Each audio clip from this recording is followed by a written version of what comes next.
Welcome to another Heroes webinar. Our focus here today is going to be on the cost of inaction, as well as we're really putting a focus here on people who have worked in internal affairs and that lens. I've had the luck of working with both Cece and Robert in different capacities over several years. Robert and I have known each other now, I think, going on almost 20 years. And so one of the things that I'm really excited about them to share is that I've had these amazing conversations with them. Both of them have experience working in internal affairs, working in leadership positions in corrections, and they have a wealth of knowledge, information, and perspective about the importance of active bystandership, but really the importance of active bystandership, what's behind that is the cost when we don't intervene. That's the message that we want to talk about here today. But let me first start by introducing our two panelists, and then we'll get into our Q&A section. And then we will also get into Q&A hearing from our attendees. So I am joined today by my dear friend, Cece. Cece Jenkins is an assistant commander of special investigations at the Passaic County Sheriff's Office in New Jersey. Did I say that right? Passaic? All right. At the rank of detective sergeant. She brings extensive experience in internal investigations, staff misconduct, oversight, and improving accountability within corrections. Robert Nanny, captain at Adams County Sheriff's Office. Robert Nanny started his corrections career with the Jefferson County, Colorado Justice Service Unit after graduating from the University of Colorado and later working with Correctional Psychology Associates. He joined the Adams County Sheriff's Office in 2002 and has since been involved in corrections leadership, staff supervision, and training initiatives. So welcome to you both. Thank you for coming. Thank you. Those of you who I've not had a chance to meet, I'm Abigail Tucker, and I'm one of the co-founders of Heroes. Quick housekeeping items for our attendees. We are in webinar mode. You are welcome to use either the chat feature or the Q&A feature to send us your questions and comments. I'll be fielding those and we'll send them over to our attendees as they come through. And no expectation to ask questions, but please feel free to ask them at any time. So we want to make sure this is valuable to you all. That was something that both Robert and Cece shared with me, is they really want to answer questions and be of value to you all. So don't hesitate. Don't feel like you have to wait till our formal end of session in order to put that in the chat. And the last housekeeping option is that today's session is being recorded. After our webinar today, it will go onto our website and people can register to watch it on demand there as well. So we're going to go ahead and get started. Now, I'd give them a little high-level intro, but I thought we'd start with something personal because I think I've heard Cece talk about this, and I'm excited for you to share. So Cece, I'm going to start with you, and then Robert, I'll come to you with a similar question, and that's certainly introduce yourself. And I kind of want to know, like, when you first started working out at the Sheriff's Office, did you envision yourself working in internal affairs? And if not, how did that come to be? So thank you so much. So I am a detective sergeant. I am the assistant commander for internal affairs. I've been in law enforcement for 16 years now, and I have worked in several different capacities from a municipal police officer, and then I switched over to the sheriff's office. When I got to the sheriff's office, because of the wide range of possibilities here, I've worked in everything from court services, school resource officer, fugitive warrants. I did crime scene for 8 years, and I was in crime scene right before I had the opportunity to come to internal affairs.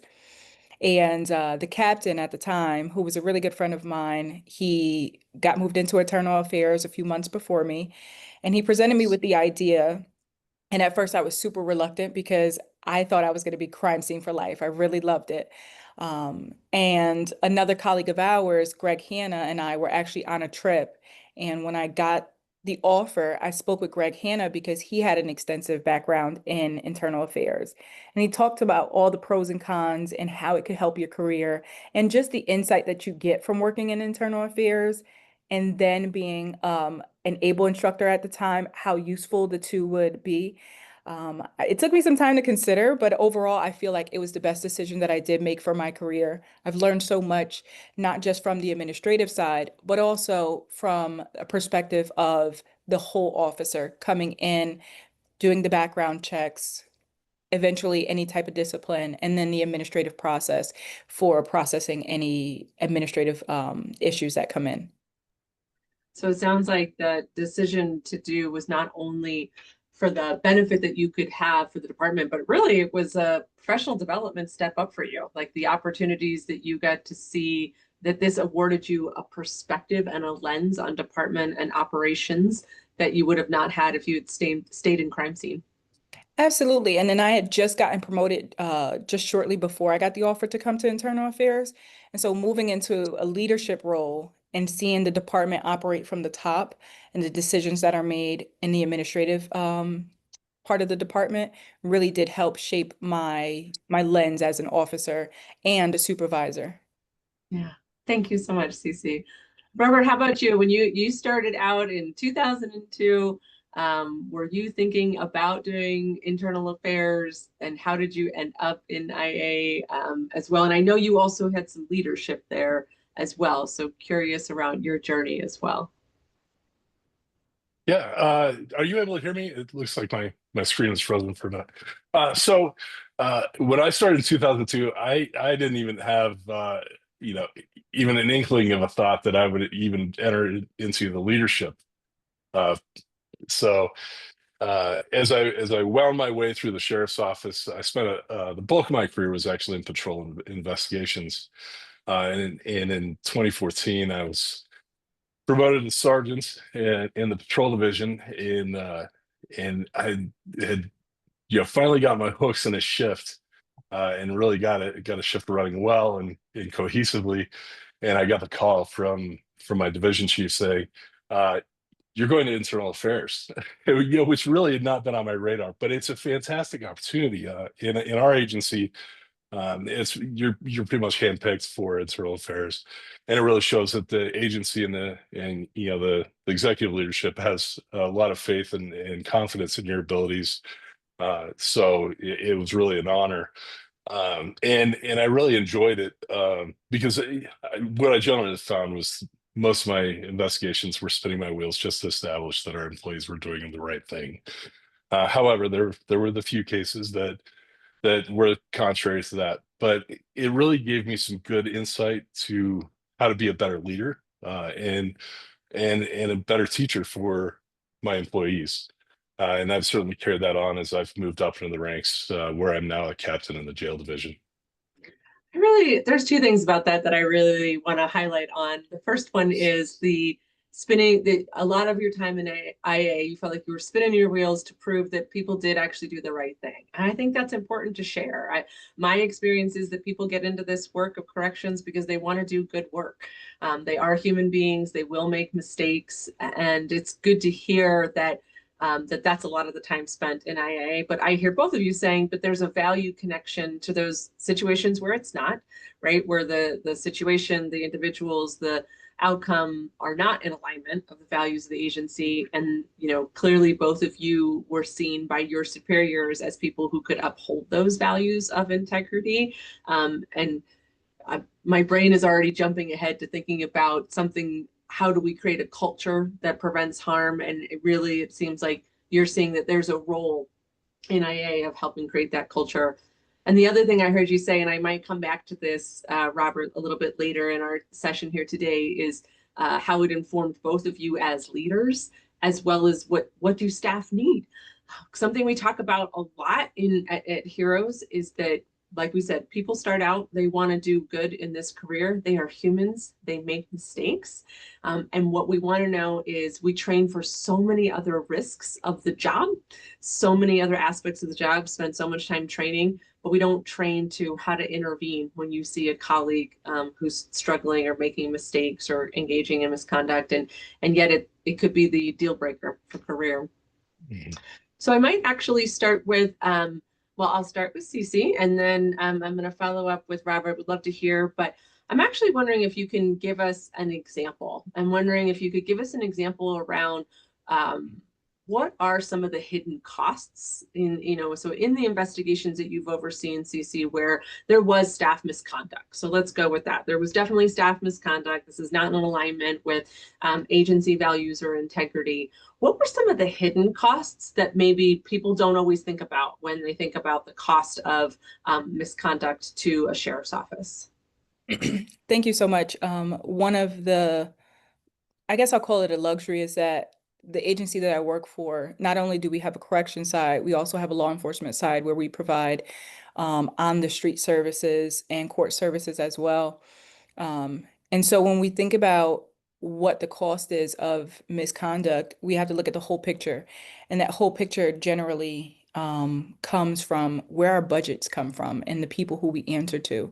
And when we think in terms of the stakeholders, when an issue gets to the point of lawsuits, media coverage, and essentially what you see on social media having that kind of backlash reflect on an agency, you have to start thinking about the budgeting aspect of it. And I think that's one area where a lot of people don't think about how misconduct can affect the department that way. And so when we talk about the budgeting issues, budget reductions come from the lack of trust and lack of necessity in an agency. If you guys cannot perform well, if there's a lot of misconduct, then those stakeholders start to decide whether or not they want to pay for additional training or new and updated equipment, or, even the possibility of, maybe we can scale back the department a little bit more. Those are all things that affect the department as a whole. It can impact the morale of the people who still work here. It can impact the fact that we may not have hiring for a significant period of time, which can put additional stressors on the people who do work here, having to fill in for overtime, having to think about those budgets and how they reflect on what our day-to-day needs are and are they being met. And so it's not an immediate kind of, I guess, punishment to the department, but it's something that you see that can happen or transpire over time, where misconduct can really filter into those areas, which become really big areas if you are a contracted kind of department. We work off of contracts. We have to negotiate those contracts.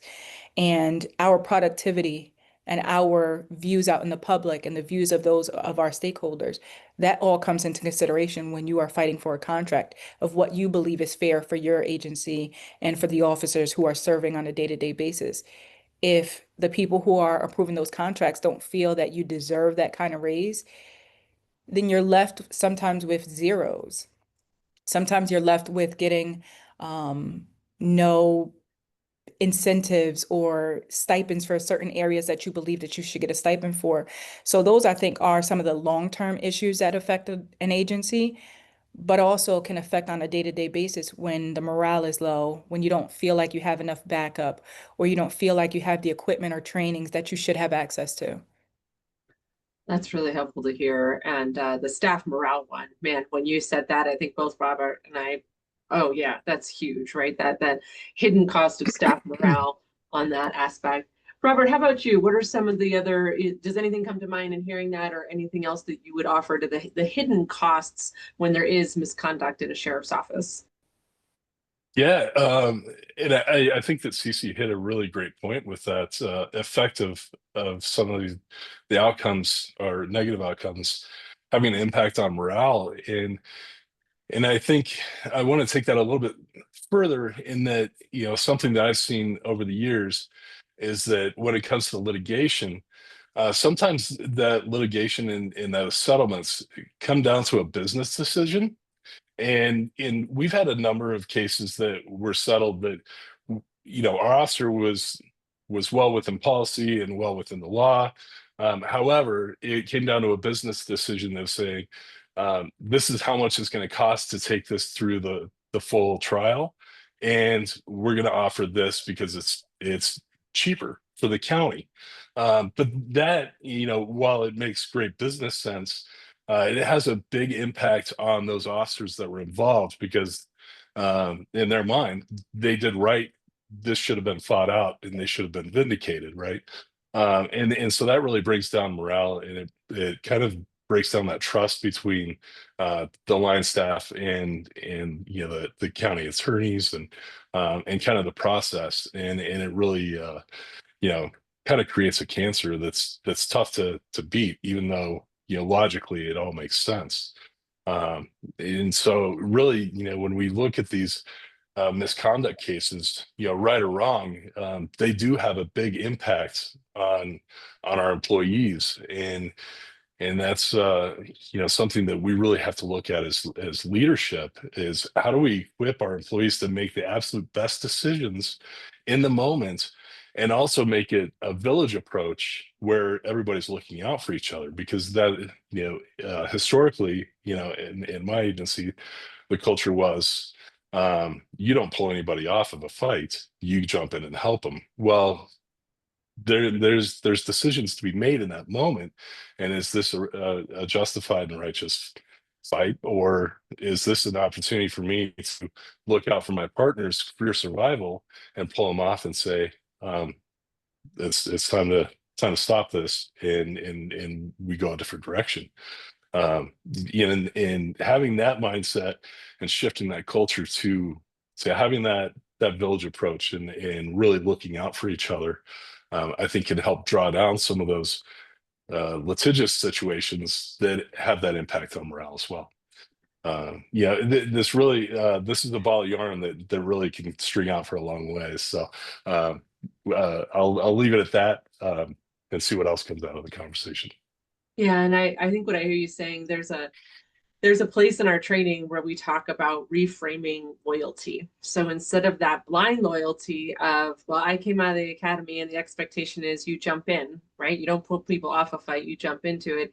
It's shifting that loyalty to a constructive loyalty that gets everybody home safely, but also the perspective you two are seeing gets you all the way to the end of your career in a healthy and safe way where you can enjoy those retirement benefits.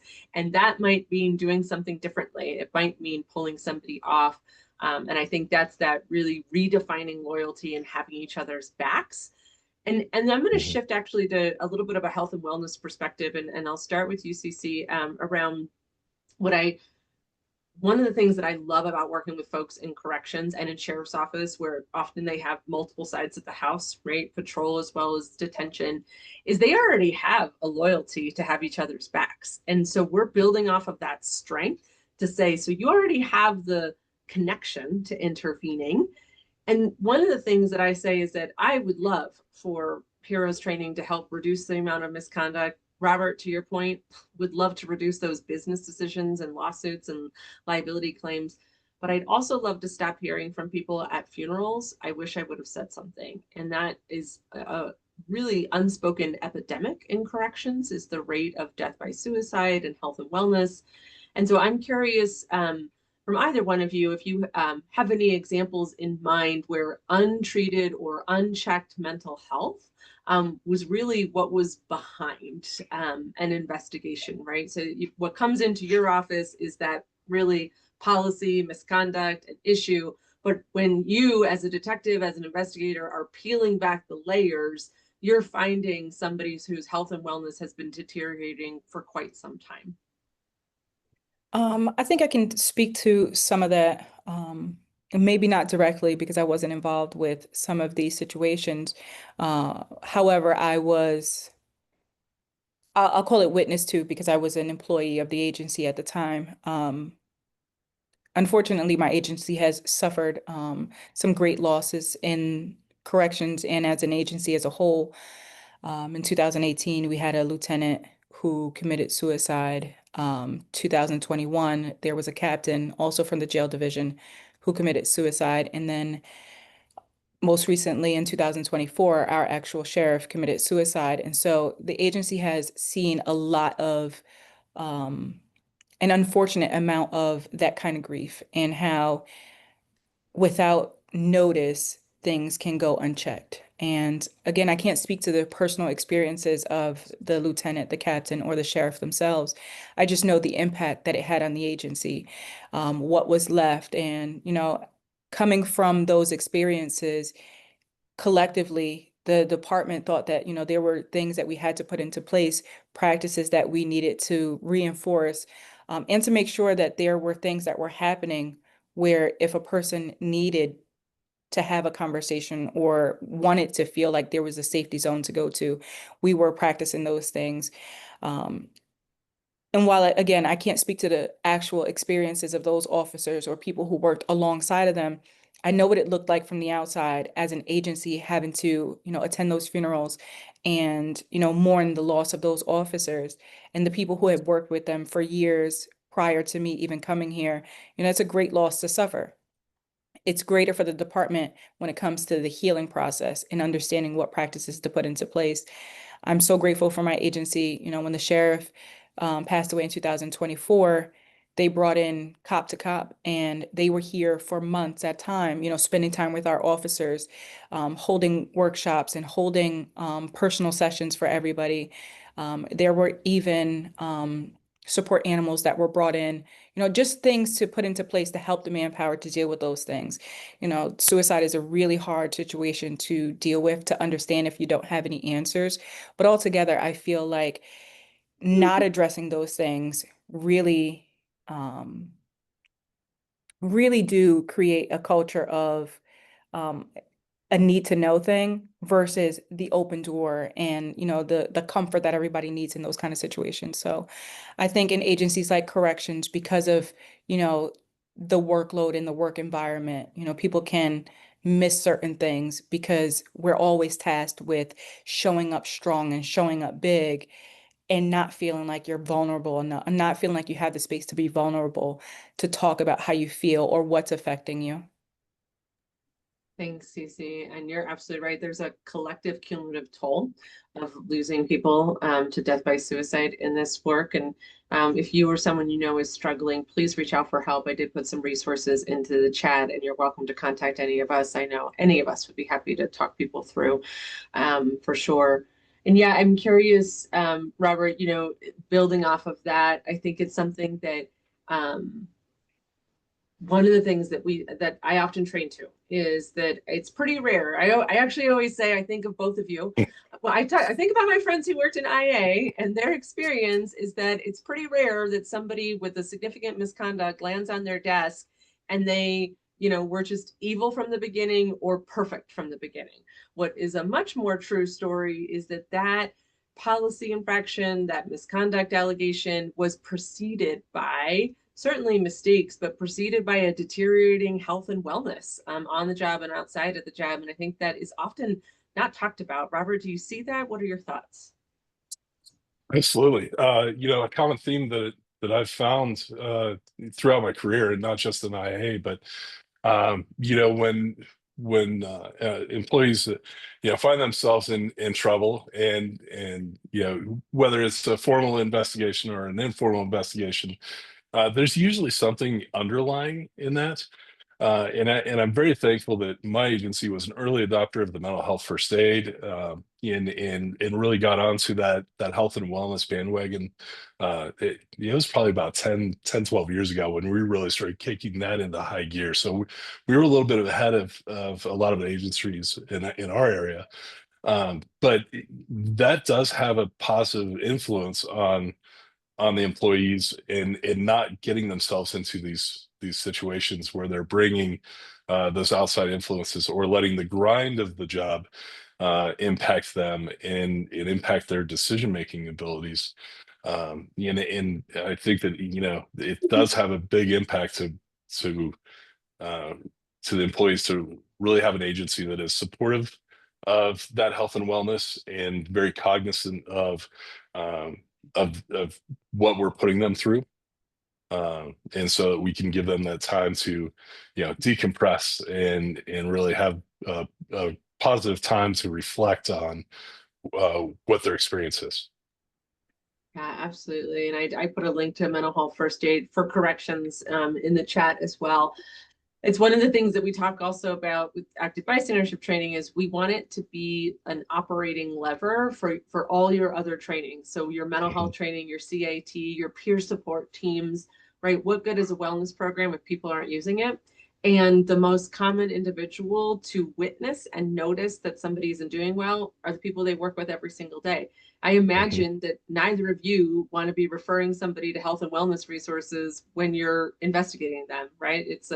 At that point, it's very formal, right? You're having to go through HR, put everything on the record, and would have much preferred for a peer, somebody else to have observed that and sent them those resources days, weeks, months, years prior to you identifying as the investigator that that was something that potentially was at play. I'm curious, just wanting to pivot a little bit here. If one of you or both of you have an example to share, particularly where in your experience in investigations around you're uncovering, and I think it could go, either way. You two let me know. It could be legit misconduct, but it sounds like it could even be not misconduct, but not our best day, right? So there's somewhere in the middle, like there's policy infraction, and then no, this was not our best day, right? So I think either one of those examples would work. But what I'm curious about is, do you ever have an experience where you're sitting there and you're either looking at tapes, you're reviewing records, you're interviewing people, and you're gonna maybe pull your hair out thinking there was all these bystanders to what was happening and nobody said anything, and now I need to investigate it. All right, you both nodded your head. So Robert, how about I start with you? You know, so I think one of my strongest examples is a case. It really wasn't involving use of force or anything like that. It was just an employee who kind of became a bully, and she was a gossip, and she got into everybody's business, and then she was spilling the tea, and it just evolved and manifested, and really just snowballed. And in this investigation, I ended up having to interview essentially an entire platoon, which is two shifts in our jail. And so that's like 70 some interviews that I had to conduct, and it was a reoccurring theme of this employee does this, and she's told me about these people, and really is just became very destructive to the division. And it ended up costing her career, but it was absolutely preventable. Her coworkers could have put a stop to that early on, and said something to her. Their supervisors could have done something, and it could have gone up to leadership. And it was a complete failure all around, and it cost somebody their career. And that was very unfortunate because it didn't need to be that way. But that was also in the days of, you really, it wasn't acceptable to do that. And I really love that we're changing that culture and giving people that empowerment to step in and have some tough conversations, and it be well received to correct somebody's actions. Yeah, thank you so much. And I put in the chat, like, wow, we were just talking about the cost of inaction. How about just alone? It costs somebody their job. And I have yet to hear of a correctional agency that's like, oh yeah, we're fully staffed. I don't need any more employees. I could stand to lose some. That's not what I hear, right? Everybody's running short. When somebody loses their job, that means everybody else is picking up that, right? And they were already running on fumes. But I also was just thinking about the cost to your department to have you spending your time interviewing 70 people. Unbelievable, right? Like, wow, like think about how other ways we could have used that time and resources into that, for sure. So that's a really good example. But I do appreciate the full circle of bystanders. People often, you said something I want to highlight, people often want to point to supervisors and say, the leader should have done something. And yes, they have an ownership, but there's also peers and others who are witnessing that harm of being a bully, of toxic work culture. And, we all have a role to play in creating a healthy work culture, for sure. So thank you so much for sharing that. Cece, how about you? Do you ever have one where you just think, man, here I am, and here's all these bystanders who could have prevented this from even it ending up on your desk? Yes. It was around the time when I first got into internal affairs. We, in the state of New Jersey, had just had a shift in our use of force policy. And so they rolled out a new use of force policy, and right into that use of force policy, they built in the duty to intervene. It was actually right after the rollout of ABLE coming to New Jersey as well. And so there was an incident that came across the desk, and through the review, we noticed that there were several officers that were there. Some officers who ended up in that particular investigation, but also others who were around, others who, even if they were not able to intervene in that moment, could have had an after the fact conversation to make sure that there was an understanding that the next time we don't want this to happen. How could we do things differently? Debrief the situation. And so when we got into the investigation of it, I had to step into that internal affairs role, but I was also thinking as the able instructor, if you've seen this happening, why didn't you do anything about it? I was really curious to those things of why didn't you feel empowered enough to intervene? Why didn't you stop anything? Why didn't you say anything? Why, even after the effect, when you feel like it didn't sit well with you, that you feel like you couldn't say anything? And so I felt like I was operating in two roles, coaching as an able instructor, and Heroes speaks to the same values and principles as well. And so I put myself in that mind frame of I'm coaching you in the way that I want to make sure that we are operating with these values, these principles and morals in place, but also corrective action in the internal affairs view of there are policies and procedures that are in place, rules that have been broken, and our use of force policy has now been violated. How do we make sure this doesn't happen again? And why can't we, as the bystanders in this situation, prevent that when you are in the moment? And so it was a real learning experience for me. Like I said, it was around the time that I first come to the unit to know how to deal with this from two different perspectives of what we need as a whole, as an agency, as a instructor. But what do we need as a whole, as an agency coming from the Internal Affairs Division? How do we protect ourselves, our pensions, and the agency in these decisions that we're making? And how do we get other people to participate in that? And that was a really lengthy conversation. And even outside of the purview of internal affairs, having that conversation with people really empowered them to understand where they went wrong in that. And I think that's an avenue that's really not explored, is open that floor for conversation. Yes, there are rules and policies and procedures that we do have to protect and have to enforce discipline on if that were the case. But also open the door for the conversation. Understand how you can do these things better. In some agencies that might look like a retraining or a counseling session, but it also helps to empower that officer to have those conversations with other people that they work with so that we're able to recognize when something's happening and when other people might have their blinders on or be inhibitors at that moment.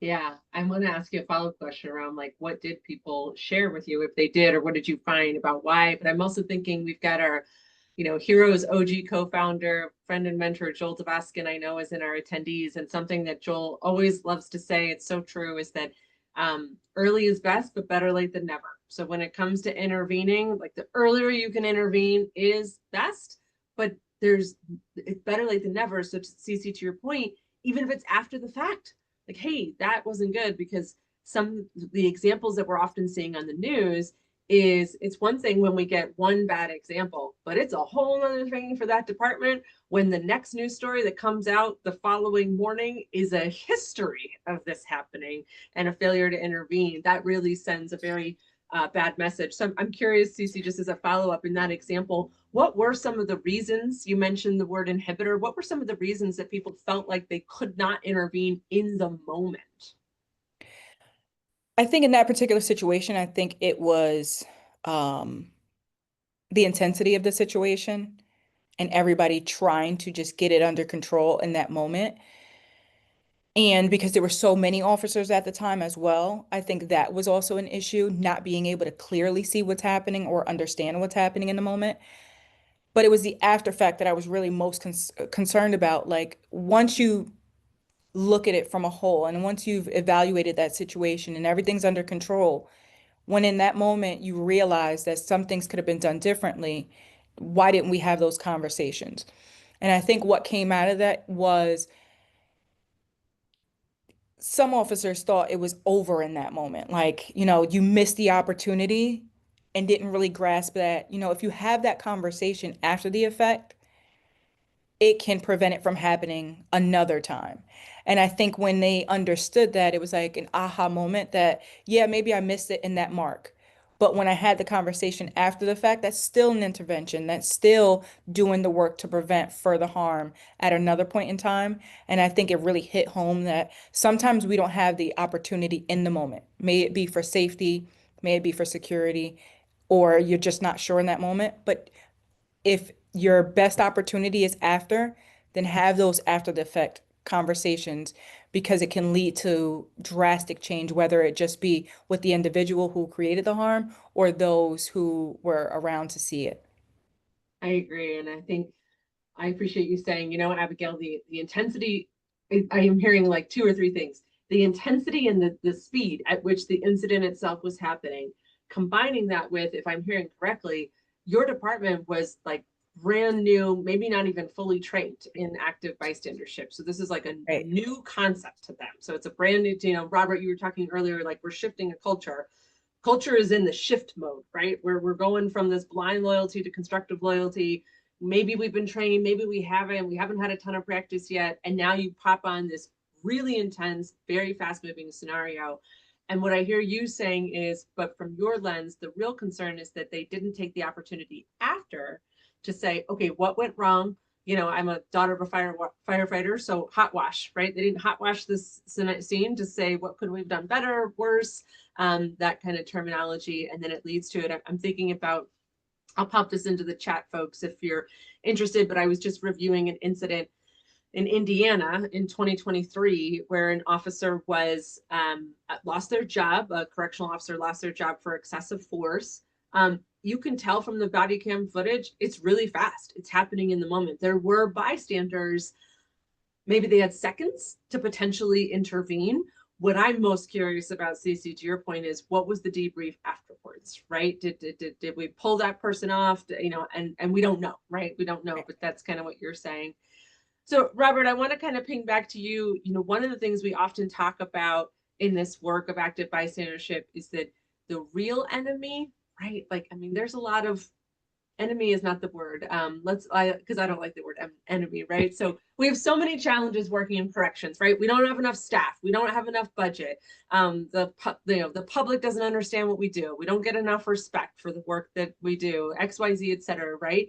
But the real culprit behind all of that is the silence, right? The inaction of peers and the silence, the witnessing to that. And so I'm curious, Robert, in your experience, why do staff often remain silent when they see warning signs? So we're talking about high intensities, but what about those slow burn scenarios? Maybe it was the example you gave before, or other examples where it was happening over time or there was warning signs. Why do you think people remain silent? Well, I'm going to go for the low-lying fruit off the shoot, and that I think that a lot of it comes to the seniority thing, and a new 6-month officer is not going to feel confident and empowered to go to a 2-year officer and say, "What's going on? You're not yourself. You're not doing things as we should be." So they don't feel that empowerment in it, and that's a big challenge because seniority does certainly have its place in the industry, and so it's how do we kind of map those lines of that being acceptable, but you still have to respect that seniority and that those leadership roles, and it really comes down to making sure that people understand that that there's a time and place to say something and take some action, and certainly when it's going to impact the livelihood of your partners or yourself or impact the agency, regardless of your position, you need to speak up, and it's really it's a challenge to actually define that line and really communicate that to make people feel like that's okay.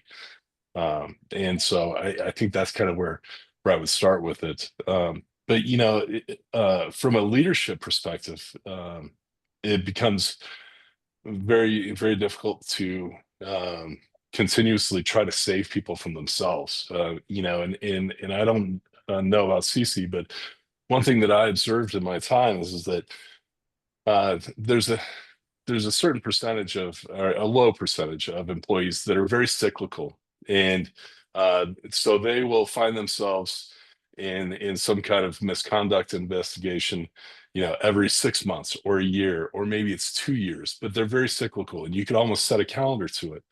And uh, and to me, it just became, kind of a project of identifying those individuals and really having some extra conversations with them to help reset them so that we could break that cycle. And it's even having a conversation about that cycle. And it's not an easy conversation to have, but you can use it as a teaching moment, as a leader, to really try to help somebody out and ensuring their success, and redirecting them. Yeah. And I think I hear a couple of things. We do have a really great question in the chat that I think overlaps with what you're saying, and I'll let both of you have a moment to read it and respond. But I'm hearing, actually, I'm hearing three things, but please, I don't want to like put words into your mouth here, Robert. I'm hearing something that definitely aligns with a question that we have in the chat, which is just burnout, right? People are tired. This is hard work. I'm doing the best that I can, right? And that can lead to complacency, and that can lead to mistakes or landing up in IA.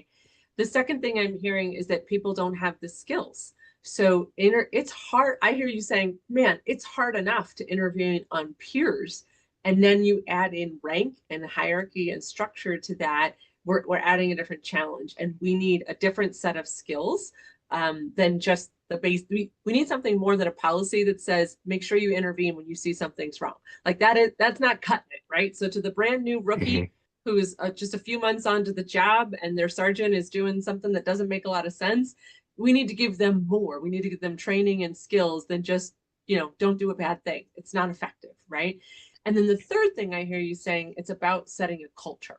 Because when we have a culture, then that intervention with that sergeant no longer becomes the dreaded, don't tell me what to do, rookie. It becomes part of the culture to make sure that everybody gets home. And that takes time. It takes a long time, with the agencies that we work with. You don't shift a culture overnight.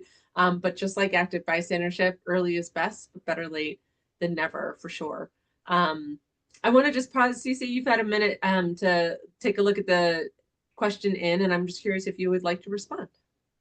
Yes, absolutely. I think some of what's in this question really resonates with what transpired in New Jersey. As I said, in around 21, we changed our use of force policies. And when that change happened, a lot of officers were afraid to do their job. A lot of officers didn't feel like they knew how to do their job without ending up in a situation that would cause them a lawsuit or prosecution. And it gave them some anxiety about how to do the job or how to perform it. And so thank you so much for that question, Bradley Davis. I know that there's a difference in working with juveniles and working with adults, but I think what the contrast here is that anxiety about how to do your job and not getting to the complacency and that burnout situation. What I've found is that when there is confidence in how to do the job, the resources and the access that officers need, it changes those anxieties. When you're confident about how to deal, and in this case, they're asking about how to deal with juveniles specifically. But when you're confident in how to do the job when engaging with juveniles, it takes away that anxiety about I'm going to mess up, I'm going to do something wrong, I'm going to lose my job. And that translates the same way as adults do, when there's a change in system, when there's a change in policy or procedures. If you are confident in what it's asking you to do and what you are told to do and how to do it, you feel less of that anxiety. And then when we think about the complacency and falling into a negative mindset, I think that's where we make sure that we're up on our resources. Like what's available to you, to our manpower, when you get to a place where you feel like you need a reset or you need an outlet. What are we offering and how do we make sure that we are checking in on those things? Maybe there are systems that can be put into place when you notice this is happening with an officer. Or maybe there are systems that can be put into place where people have a way to debrief or, take away some of those stressors and not feel attacked by having those conversations. And again, it comes with confidence, confidence that you're going to be safe in those spaces to ask the questions, to say the things that are on your mind, and be able to train them and give them the things that they need. I think when it comes to the anxiety about the job related duties, it really stands on how confident are you in your job and what confidence do you have in the protections that you have as well. Able comes with those protections, Heroes comes with those protections. And in Heroes, knowing that there are people who protect, people who intervene, who are able to notice when something is happening with a person and address those things. Notice when there is a particular employee who's started to get into that burnout phase. How do we address them? What do we have to put in place? And then, there's so many options when it comes to our modules and Heroes about how to address a person and what our resources might be. So I think that's one way to look at this is find a way to build that confidence within the employee so that we can negate some of those negative things like burnout, complacency, and anxiety. Well stated, right? We elevate the water for all by investing in high quality training, which then increases competency and confidence. And that's also how we start shifting the culture. To your point, Cece, when you're talking about those protections, we're talking about, yeah, the policies and all the background stuff, but we're also talking about the culture that says it is okay to intervene when you see harm occurring for sure. And I can appreciate, I worked for several years in a juvenile detention facility, and it is different in many different ways. And one of the things that I know sat with me is just that these are minors, right? And it feels like an additional level of responsibility to make sure everything goes well. And so I want to quickly just take a look. There's another great question in the chat here, and I'm just going to read it aloud and then I'll put it out to everybody. But it's curious about our thoughts on if there's a stigma surrounding working with juveniles for adults and the allegations of abuse. So I would certainly say, I don't know if Cece or Robert have any experience. I'm sure that they do, of staff being accused of abuse, even with adults. I know that at least at the sheriff's office that I worked at, we did sometimes have juveniles in the adult detention facility because of their crimes. And so there was that added element, and which was also unique because they weren't trained to work with youth or juveniles. And yet there they were. But I will say that, I think there is a lot of stigma in the work we do in general, and that's a lot of what we're trying to combat, is that all of the work that we do, whether it's with juveniles or adults, it is important and valuable work, and we need high quality training to prepare us for that. But do either of you have experience about working with folks who were alleged of abusing the people that they were, whether as incarcerated persons, adults, or juveniles? I don't think I have anything that is specific to that. I think just coming from an internal affairs perspective of officers who might feel they are stuck in between the guilty until proven innocent versus the standard innocent until proven guilty. When you look at administrative investigations, there's a different standard than, what's in the criminal system. I think what we can reassure here is that there's a process. And again, goes back to confidence. Having confidence in the process. When you can reassure that there is confidence in this process and that there is an outcome that can be supported by, Right. factual information, not just somebody's thoughts or feeling of what that officer might be, but just that there will be a factual outcome here. And yeah, no officer wants to deal with that stigma that's surrounding them throughout a process of an administrative interview or administrative investigation. Nobody wants to deal with that. However, I think, again, it goes back into the confidence. Listen, you might be under investigation for whatever this charge is, but at the end of it, what you have to rely on and what everybody else who will understand about this situation is that there's a factual outcome, and it's not based on anybody's opinion of the officer of who they think they might be or what they may have done.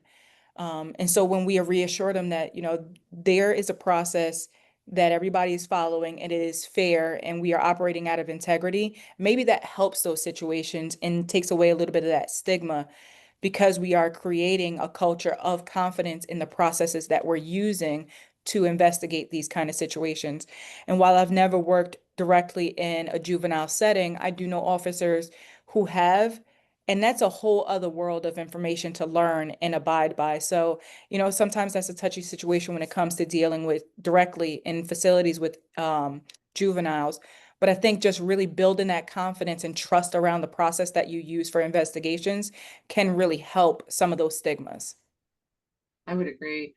And yeah, based on my experience working with juveniles, I actually do want to offer one story of truly a harm that occurred, but I think it gets to the question from our attendee around then how it had long-term harm that was not necessarily attributed to facts. So I was privy to a situation where I was the supervisor over several staff providing services, both in our adult facility and in the juvenile detention facility. They shared a parking lot, so it was easy to cross-train staff and make sure that the mental health needs on both sides were being attended to. And I unfortunately had a situation where an employee of mine, a mental health professional, was engaged in inappropriate relationships and contact with an adult in the adult jail. And it was a classic example of, I wish I'd known then what I know now, because there were warning signs. There were lots of bystanders. There was a lot of Monday morning quarterbacking on that example. And it resulted in what you expect. That person lost their job. There was a lawsuit against the county, big payout, lots of new reactive mandatory policies, right? That now we all had to follow because of this. A couple of years later, I had a different staff member who was working with a juvenile in the juvenile detention facility, but they had been charged with with a crime that was going to move them over to the adult facility. And one of the things that we know, because we were all mental health professionals working in juvenile detention and in the adult facility, is that it's a big shift going from a juvie over to the adult. Even though they were in their own pod and in their own area, it's still very different. So we specifically did some one-on-one with them to mentally prepare them, right? They're moving over to the adult facility. And because of that one-on-one work, but because of the history of mistrust, that staff member got accused of having an inappropriate relationship with that juvenile. And then what was worse is that the juvenile made some statements that supported that. After, Robert, remind me of your example, after I think it was months of an investigation, it was found to be untrue.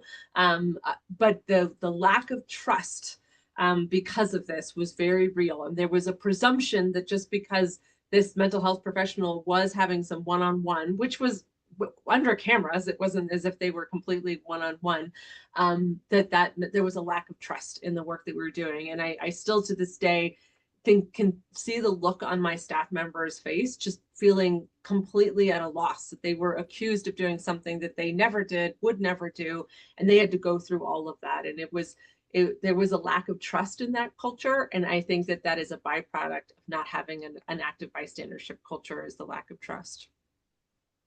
So folks, I personally could sit here and keep going through examples. However, we also want to be respectful of time. It is about 5 minutes to the end of the hour. One of the things, I guess, as a final quick question to each of you is around, like, maybe what's one of your favorite things from the Heroes training that you think is helpful, right? From your perspective, like, this is the thing that you love to teach or you want your agency to know about. It's like one of your favorite things of the training. Can you share that for us? And then we'll see if there's any questions. And if not, we'll sign off for the day. Cece, do you got a favorite part of the curriculum? I think my favorite part of the curriculum is usually the RDI. And the reason I say that it is because while it seems so simple to recognize that somebody needs help or somebody needs some assistance or there's an opportunity to intervene, I think that's something that really goes unnoticed. The potential to see somebody. And I think when you recognize that a person needs help, needs support, is making mistakes, you really create an opportunity for a person to feel safe with you by recognizing that something's happening with them and addressing them, making them feel seen, and especially if they are a person who is not really popular in a department, feeling seen is really paramount to building relationships. And then also recognizing that a person needs help really does make a person feel supported. And so I think that is like my one key thing, like just making a person feel seen, safe, and supported really does help foster the relationship you need to be able to intervene. And if it's one day you, making them feel comfortable to be able to intervene on you if that's the case. CC, I love that. Thank you so much. Robert, how about you? You got a favorite part? You know, I don't know that I necessarily have one particular favorite part, but I really appreciate and enjoy just the aspect of really communicating that it is okay to intervene and it is okay to look out for each other and save each other from ourselves. And I think it's incredibly important, even though, I mean, it really is, you know, a simple concept and it's common sense, but that's something that we don't get in most of our trainings. And so I think that really I get excited about really putting it out there in especially in the framework of heroes, because I think it's very effective in communicating that and saying, we're in this together. Let's get out of it together, and let's make sure everybody's successful. I really love that. Thank you. I think what a great note to end on. We're in this together. Let's get out of this together, right? Let's get to the end of our careers healthy with all of the money, all of our retirement benefits, all the things.